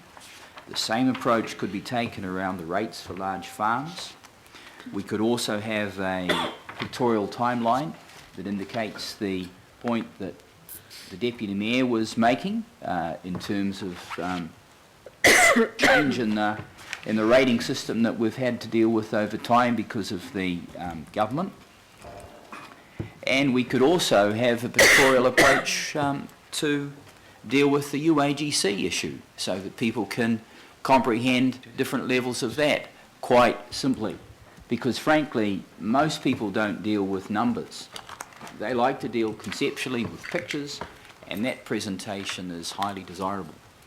So I would hope that we can do that and expand that approach. The other question or issue that I'd raise is just around communication. I certainly agree with the statements that Councillor Clow made. There are a number of councillors that support an alternative approach around the alternative transport targeted rate. Is there going to be a possibility of communicating other options on our website in places where people can find that information so that we can have a bit more of a public conversation around it? A place where people can post material, particularly material that's well supported with financial data. Right, where's Matty? Is Matthew here? Matthew, do you want to come up? Yes, we're doing all that. So the short answer, Wayne, is yes. Yes, we are doing So Councillor Penny, as the chair, would you like to just briefly answer that, and then perhaps Matthew? Yes, unfortunately, while Councillor Walker was away in Paris, we did get a briefing. Well, I mean, I was... I know you were at the Green... Good result. That was at my expense. It was an important thing to do. It was a good result, Wayne. I object to the inference that's being made. No, it's not. No, it's a good result. Councillor, I don't read that. I was actually pointing out that he was in somewhere important, he just wasn't away. That's it. Which so many other councillors often are, when we had the briefing on the website. That's all I was going to say. Right, Wayne, so, Matthew, can you add anything to that? I'm used to those cheap shots. I'll just ask. Stop. That wasn't a cheap shot. Well, that's my personal opinion. Yeah, no, there's a little bit of sensitivity there, and really not necessary. Matt, away you go. I'll just ask Aaron to make a couple of comments. So, an answer, yes, there will be information available on the website, and we will be seeking feedback through social media. We have been putting a lot of emphasis to try and depict these things pictorially. So we will be bringing this information back to you in a workshop on the 4th of February next year, ahead of your decision making on the 10th. Excellent. Very good. Well done. Thank you. Councillor Linda. Just thank you, Mr. Chairman, for putting in E, which we can't see now, but I guess my reasons for wanting us to signal that we still are having ongoing conversations about the two reports are just to make sure that it is transparent. People do know it's happening. It's not hidden.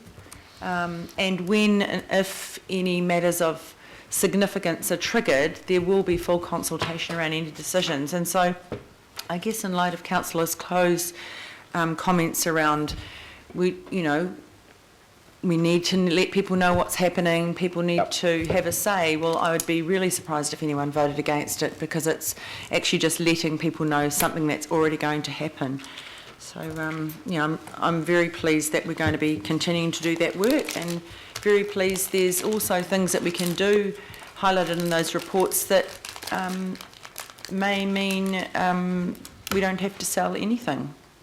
So I think it bodes well for us trying to find alternative ways of financing. Then we don't have to whack the businesses so hard, changing the ground rules for them, as we did last year in terms of notching back the differential changes. But anyway, I'm very happy with that. Thank you, Mr. Chairman. Okay, cheers. Councillor Cam. Thank you, Mr. Mayor, and I certainly concur with Councillor Cooper over that E. And a lot of people, and in fact those that might be thinking about voting against it, a lot of their political constituency will be looking for references to it and will be wanting to have their say. And so this actually enables them, and it gives some context for them to have their say, because regardless if we put it in or not, the public will be wanting to have their say because the reports are relatively recent and will be looking for it. So it gives some context and leaves the door open to the process. I wanted to focus on a couple of things, Mr. Mayor. One was the business rate, and I know that the business community such as Kim Campbell, as you've already referenced, he's talked about a property with a CV of 180 million now will get hit by 48,000. Councillor Close says Sky City will they're 120,000 and they can cover that. And I think for most people that's the high end of town is probably not where the real concern might be, and where I want the business community to not only give us stealth tax headlines and that, but for the business associations and for the bids that we work closely with, and they support us and we support them, to give us some genuine and meaningful engagement and feedback on those SMEs and on those smaller businesses. As you've said, 90% in Auckland, or probably in New Zealand, employ less than 10 people. And so, as I highlighted, for me, it's where I want to hear the feedback is from those that are, say, sitting on $750,000 CV to $2 million, whose transport targeted rate will go up 145% from $183 to $450 if we do the sliding scale. And so we need to hear from those people, and I think at the time I alluded to Upland Cafe on Remuera Road as one that has a CV, and so they are individual businesses, often mum and dads, and we need to hear from them and their representatives, their bids, as to whether it's acceptable or doable from their perspective. On the UAGC, it's great that we're going out for consultation on that, and I hear your call, Mr. Mayor, in your proposal for it's time for rating stability, but I also raised last week that where was the call for rating stability when higher valued Auckland properties particularly were being stung in the last 5 years, and some may say, oh well, that was a animal of statute and amalgamation, but as the Prime Minister and others have commented, that we did have that UAGC lever to pull to alleviate some pain for the higher valued properties, and that hasn't been pulled. And so I certainly think that a higher UAGC, after some very patient ratepayers many have been facing compounding 10% rates increases for the last 5 years, is certainly long overdue. And so the 350 to 650 bracket,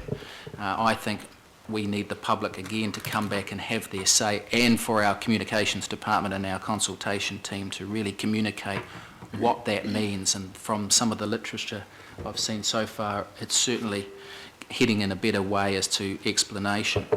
On the myth busting, Mr. Mayor, some have seen that as a bit of an insult, and I know there's some reluctance now to kind of politicise it like that. But the super city is not delivering as much as the old councils, and there's a lot of the debt-funded infrastructure and big capital projects that have been listed, which are great. But I think listening to the bids that have come through Arthur's Economic Development Committee and to our local boards, there remains real concern around the service levels of our town centres, beaches, parks and reserves, for example.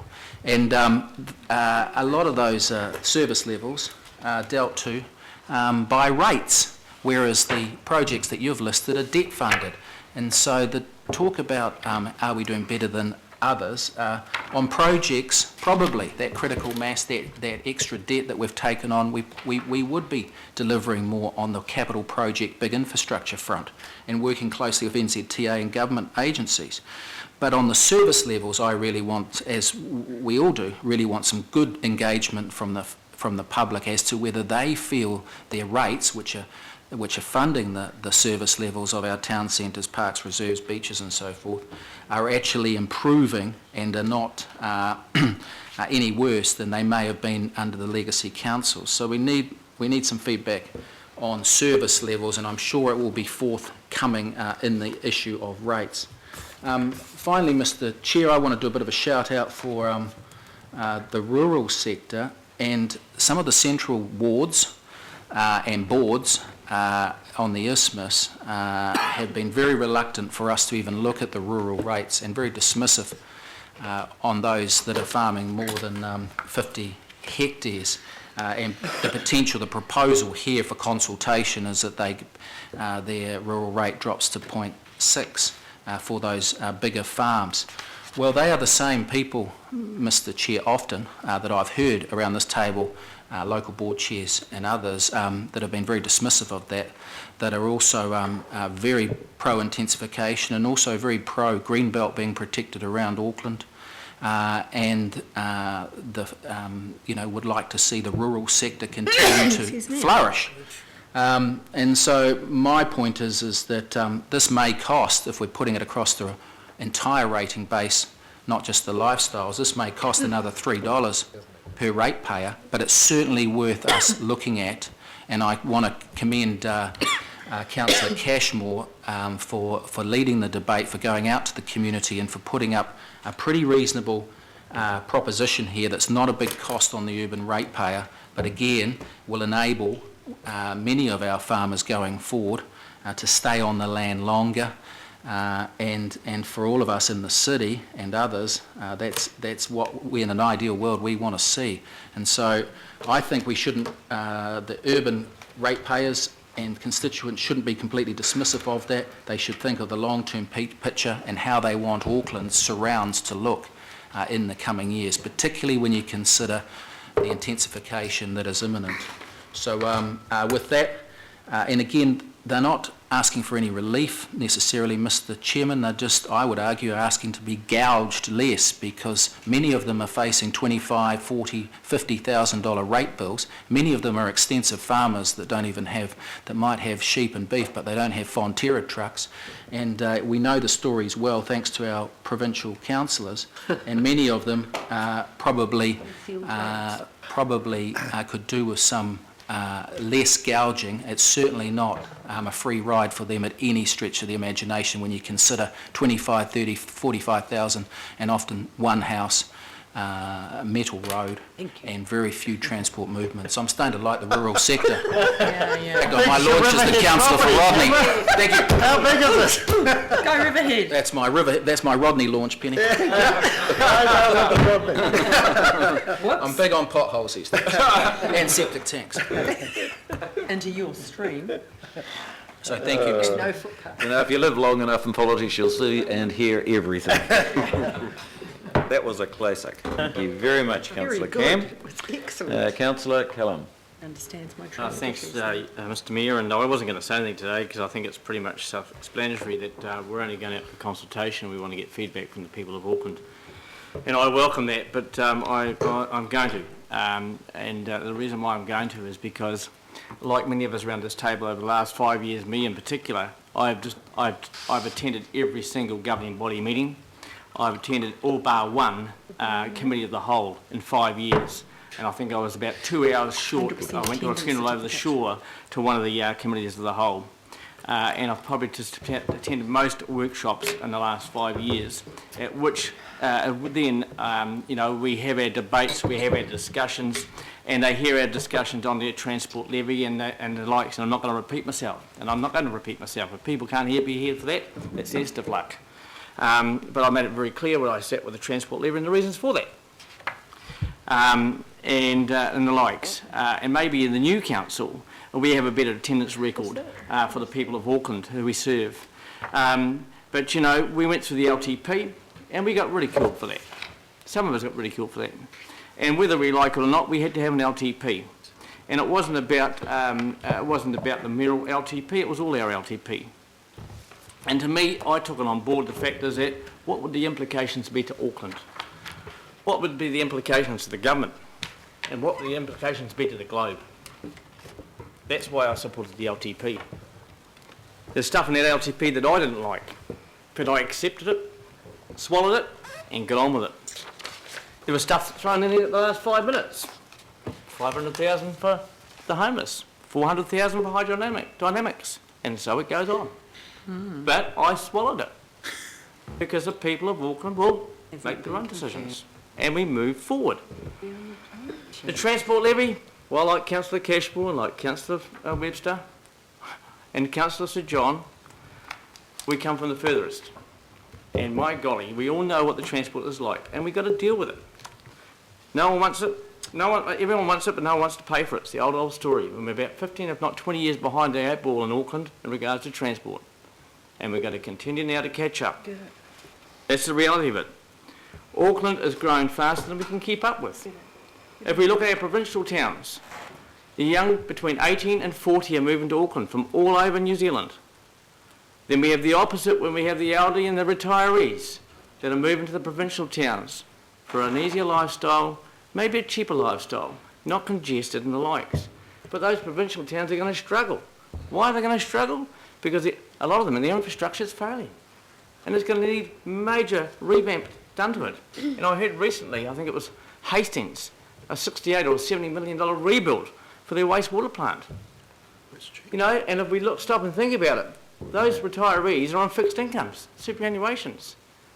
They're going to have to pay for it. I welcome this to go out to the public arena, and I'm welcome when it comes back from, and I want to hear comments from, we've heard about it around this table today, Kim Campbell, the MA. From Michael Barnett from the Chamber of Commerce. He's a good guy. But at the end of the day, how many tens of thousands of people are employed by small companies across Auckland? They put bread and butter on the daily plate of all Aucklanders. They're paying their bills. Be cheaper for small companies. He doesn't get it. You don't get it. Yeah. I didn't interject with you, Councillor Ross. I'm responding to you. You didn't get it. So we've got to look at the big picture. And in closing, I just want to say a huge, huge thanks to our CFO, Sue Tyndall, who I have the most up respect for. The honesty and the integrity and the manner that she brings to this council, Sue, and to the people of Auckland. I just want to acknowledge that, Sue, because that's whether you want the facts or you want the fiction. For me, I want the facts. And Sue displayed it this week out in the south. And the reputation and the people and the business people that came back to me said, we need to see more of it. And they said, fantastic. So I put the challenge out there, people. Get our CFO around the region and tell the real story. In closing, thank you, Mr. Mayor. Very good. Councillor John Watson. Well, thank you, Mr. Mayor.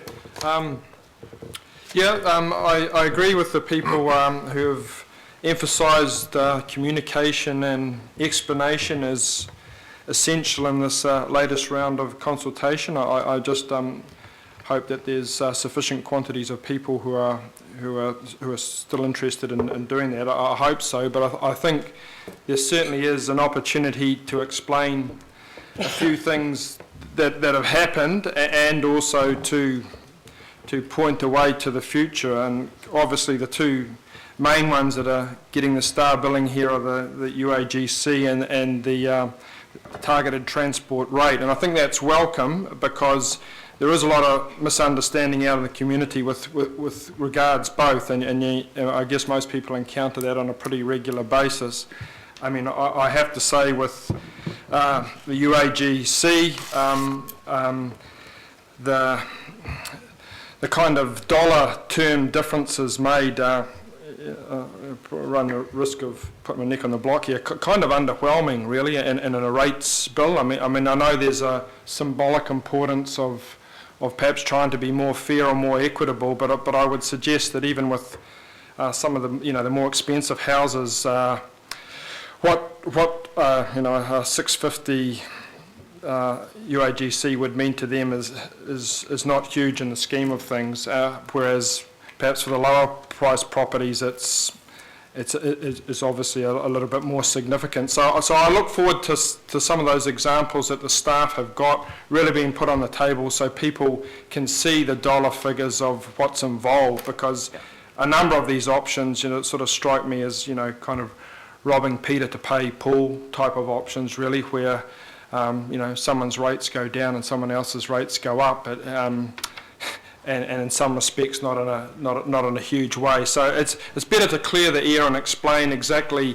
what people are up for and what the difference it makes, because it's clearly in a number of instances not as significant as people think. And even within wards, that if people in Takapuna and Devonport receive a loss of or a reduction of $70, $80, well, what does it mean for the people in Birkdale and Beachhaven, parts of Glenfield in the same ward? They're paying more. So I think people are quite fair, and I noticed in this respect the submission of the Ōrākei local board, who used that word fair when it came to the UAGC. They advocated for a $480 UAGC. And again, a fair level for ratepayers across Auckland. So I commend the Ōrākei board for taking that wider view and perhaps being realistic in the assessment of the differences it makes across different communities and different wards. As far as the transport levy goes, or targeted rate, I thought Councillor Close spoke very well. I mean, some of the outcomes there are perverse. They are perverse and they should be addressed. We have the instances of Sky City and Main Freight. I hope examples like that are spread out. I too, like other councillors, are a little watchful, especially given the rush nature that targeted rate was imposed, as to see what the consequences are for some of these other smaller and medium businesses too. I'll wait to see that, genuinely see what the cost is going to be then, because I don't want, again, another robbing Peter to pay Paul, where it's the smaller businesses who get hit. So I welcome the feedback that will inevitably come with that. And I guess, Mr. Mayor, finally, and I hope it finds its way into our consultation in a kind of visible form, was your point 25 about the platform for further work, and in particular the ongoing discussions with government over the funding of infrastructure. I don't think we've really spelt that out sufficiently in the past, or at all really, because we've basically just looked at how we can get additional rates, revenue from our existing ratepayers, whatever way, whether it was the tolling regime or the targeted rate, it's amounted to the same thing, hitting the same people for more. So I hope that statement there goes in a form that's part of this communication, that's an explanation to lay the cards on the table as far as the Auckland Council is concerned, but also to signal very clearly, and I'd suggest a lot more clearer than has been the case in the past, that the government has a part to play here, and that as Aucklanders, you should be made aware of that, and perhaps your help enlisted in some shape or form too, to meet some of these very large infrastructure bills that are already here and some of the bigger ones that are on the way. That is part of the whole picture, and while we're aware of discussions and ongoing conversations, I'm not quite so sure that Aucklanders as a whole are aware of that, and I would suggest if they are, they'd be asking for those conversations and discussions to be speeded up somewhat. So, like a number of people, very happy to see this go out, be very interested to hear what comes back, and I hope people do take the time to do that, as well as perhaps to pick up on some of these other issues that the local boards have signalled that are important to them, like the use of chemical sprays in their parks and in their playgrounds, which in some areas is now only becoming very apparent. It looks like it's been, sprayed by some of the old Vietnam War vets on the Ho Chi Minh Trail. It's everywhere. So I hope there's the big important issues, financial ones, but I hope people do pick up on these other ones too that are just as important to the local communities. Thank you. Well, thank you, Councillor. Councillor George Stokely. Thank you, Mr. Mayor. Firstly, I just got a couple of questions. The B up here, it says consultation on the following options. Either or. Well, I actually look at that 1 and 2. It seems that's one option, it's the CLO option, and I take it it's the status quo as the other option. Yep. So consultation on the following additional option, not option, not, it's, there's two, you haven't got two options there. Fair enough. That's, So, it's semantics, but that's fine. Yeah, so it'll be back to the other one will be what's in the long-term plan. That's right. Okay, so well, if you just put, that'll make that correct. And the other one is the rates calculator. I just want to know, will these two options, or, you know, the status quo transport levy or transport targeted rate, and the new option that's been put in, will they be both there so that people can see exactly what the impact of these two options will be as they also look at the uniform annual general charge? So I think that's important that that's in there, because if people can't see that, it's going to be very skewed as far as what thank you. What the options are. Thank you. Through you, Your Worship, we had a chat about this the other day, and I recall we discussed it was perhaps worthwhile reflecting on keeping this as simple as we can, and that talked to making sure that people could engage and really get their heads around the UAGC options. There was some discussion as to where that left perhaps business in particular, in terms of their being able to understand the impacts of potential changes to the ITL. So at the moment, staff are looking at how we might do the latter, what that would look like, and I think in the new year when we come forward, we'll let you have a look at that and you can make your call. Very good. Okay, well, I'll just say that this is going to be pretty hotly contested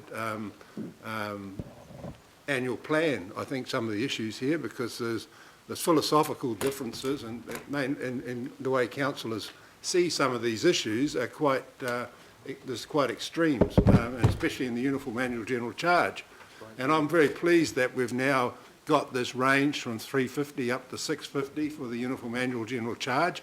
And I think that's going to get some good input, and I'm really pleased that it'll be in the rates calculator when it goes out, and I'm certain that people will be able to see that on the council website and put their views forward quite strongly as to where they stand. And it's really good that we now have the EY and Cameron Partners report. Those are going to be put out to the public. I do hope that they're well positioned on the website and that they're easy to see, to read, and that, because I think they were up and down on the screen at one stage. I hope that's going to be all sorted out by the time they go out for consultation. I think that I'm going to support this consultation document that's going out. Whether I support it when it comes back, Mr Mayor, although we'll have some very hard-fought battles, I think, over some of these issues, such as the Councillor Clough option, and we'll want to see what the public, I mean, I could even support that, Ms Councillor Clough, if you can get resounding success but from the business community, it'll be interesting to see what they come back with. It may be that there can be some modification, but at the moment it's pretty daunting, I think, for business, but we'll just see what their views are when it comes back. I think this reflects fairness and equity as far as the fact that we are going out for consultation, and that we are probably in a far better position this year than we were last year with that rates calculator. Will be a far more responsive way of people being able to see exactly what they're up against. So we'll just wait until see what the officers come back when they come back with it in about the end of January. Thank you. Councillor Arthur. Oh, thank you, Bishop. I'm totally supportive of this going out to the consultation process that we talk about, but I just want to emphasise the importance of making this as simple as possible and going through so that the public actually understand what they're seeing, and especially when you're talking about the EY report, and that they should point out also every time what the returns are going to be in the future as this thing grows, so they understand the dollar returns from this. But more importantly, if we can put it's part of this document, a paper that explains what debt leverage is, what it does, what it gains for the people of Auckland, what we have to do to meet the needs of our people, the next million that's coming in that time, and be ready for the infrastructure development, and why we have to borrow to do that, and understand why. I think this is where we fail continuously with our people. We don't let them know in very simple terms what it means for them to make an accurate decision on what they're going to make. And I think if we can do that so they can see the picture very clearly, we'll get some clear answers when we go out with this. So that's all I want to ask. Thank you. Well done. Councillor Bill, equally succinct. Very much so, Mr Mayor, and I would compliment Councillor Cooper on putting item E up about the two reports about our assets. I think that's good. Certainly support item A. Item B, I do have issues with, and that's because it's not as simple as just shifting the percentage from 14.7 to 32% of businesses' share of the interim transport levy. There's a whole raft of interdependencies from medium, large, small businesses. You need the economics to actually draw up the model is very, very complicated. And I don't think there's even one perfect answer. This is a position that's almost political. Do you support businesses paying more or less? And the public will generally say, well, let the businesses pay more, but the actual ongoing effect to them, they have not and do not get visibility of. So I'd make that point. And it's impossible for Matthew and his team to draw those visibles into the document because it is, as I said, very complex. You know, who contributes most to the economy? Who contributes to employment? Who contributes to the cost? Who are the exacerbators and who are the beneficiaries? You know, I've yet to see a paper that exemplifies that and codifies it accurately in simplistic terms. It doesn't exist. The interim transport levy is in its first year. It's got 2 years to go. It's going to deliver over $500 million worth of infrastructure to the city, much needed. We are still playing catch up. We're still not funding the advanced transport package. That's right. So yes, Councillor Watson was correct. We do need to do the work with the government, and the Transport Alignment Project is very much along those lines. And we heard Bill Englishman's announcement yesterday. And there will be further announcements in the new year, I'm sure, because the government is realising that Auckland is the growth centre for New Zealand at the moment, for population. The provinces are getting more efficient, using less people. All my ex-rural comrades from the South Island and lower parts of North Island, their children and grandchildren are coming to Auckland for employment. The fastest growing area of employment in the country by a 90% margin. So yes, the challenges are real. Going out for consultation, fine. Supporting all of that. But bear in mind the business one is a very difficult feat. It's easy to put a percentage shift and it's easy to put it on a capital valuation. The interdependencies and the on-flowing effects from that are mixed and varied and far-ranging. Very good. Councillor Alp. Thank you, Your Worship. I'm only going to cover one thing, that's the UAGC in regards to the consultation. Now, some of the councillors around this table had mentioned the fact that it should be, at least the information going out to our community, be simplistic, easy to understand. So I refer to page 123 of our agenda, number 18, and I'm hoping, Matt and Andrew, that simplistic first sentence or the first two sentences are part of the consultative document, which reads, higher levels of UAGC shift the rates burden to lower value properties. Also, this will also shift the rates burden to parts of the city where incomes are lower. I mean, that's simplistic, it's out there, so people know that if they, if the consultative document is out there saying that this is the higher one we want, and I mean, especially based on 11 of our local boards and their feedback in item 11, saying that they at least from their perspective, want the UAG to stay the same. So the higher values, the lower values, it does shift the burden. So I just hope that that particular statement is clear, it's simplistic for me, Your Worship, and as everybody has said, I look forward to the feedback from our community. Thank you. Thank you, Councillor Alf. And Councillor Cathy? Just to say, I'd like D and E taken separately, and I have a question about E. If I may, we haven't done any questions. Yep. It's new. Could you put it up there, please? Because I'm really confused. I've been listening to, especially to Councillor Wood, that says that we're including the Ernst & Young and Cameron Partners reports in our consultation. So this will turn into a consultation on asset sales because they include libraries, parks, housing for older people. Is that what you want? Airport shares, Ports of Auckland. That's what that says. And I'm just wondering if you can maybe fix it.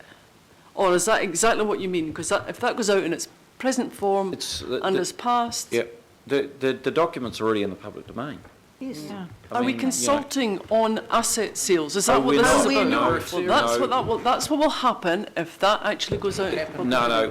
What is clear, and I think that it's reasonably clear, is to convey to the community that these two documents that are a part of the public discussion at the moment will be the subject of continuing discussion around our table. Some of the things that will come out of them, both in this financial year coming up and also in the long-term plan.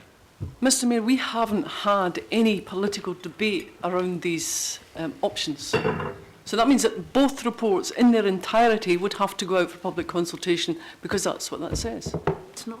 Well, look, they don't have to go to public consultation, the reports themselves. It doesn't say that. It does. If you go back up to the top, it says to include the EY and Cameron Partners reports. That's what it says there. Well, on alternative sources of financing options. Doesn't necessarily mean that they will actually be sitting in the document. That's not what I'm voting for. No, just for clarification, maybe we could just put note. Yeah.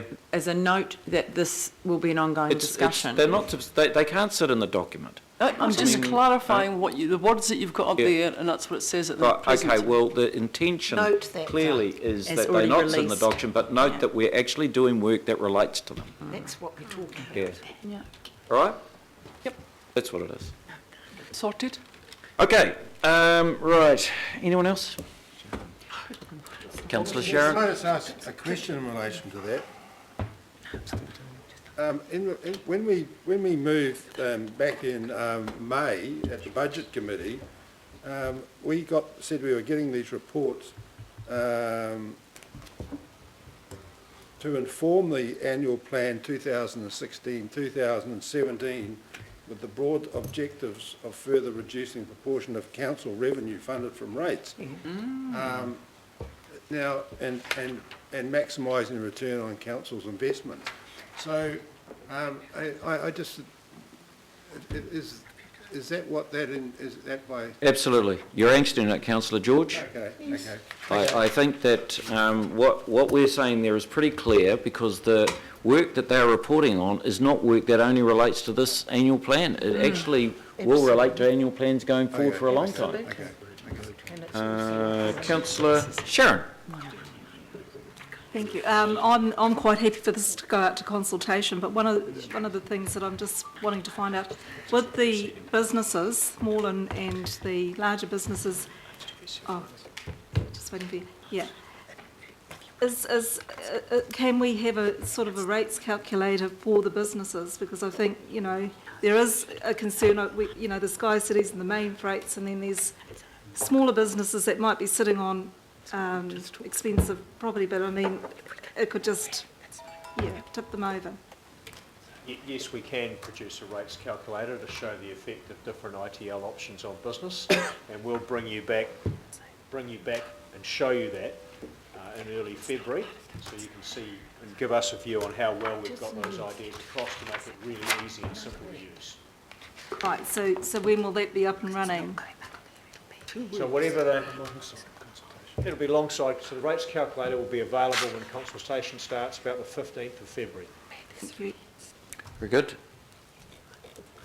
Councillor Ross. I was just merely suggesting, to follow up Councillor Casey, that if you just put noting and just right at the front, that's really all it needs. That all it needs to be in there.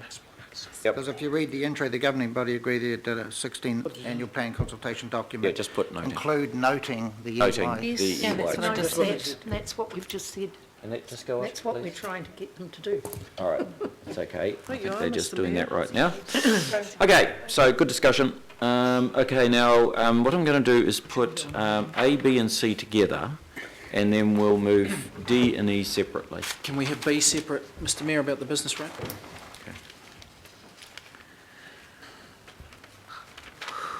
Right. A and C, I'll move those. All those in favour say aye. Aye. Against? Thank you. B, I'll move that. All those in favour? Oh, right. Councillors, you're voting on clause B by division. Your worship. Aye. Councillor Anai. Aye. Councillor Brewer. No. Councillor Casey. Yes. Councillor Cashmore. No. Councillor Clow. Yes. Councillor Cooper. Yes. Councillor Darby. For. Councillor Filipaina. Aye.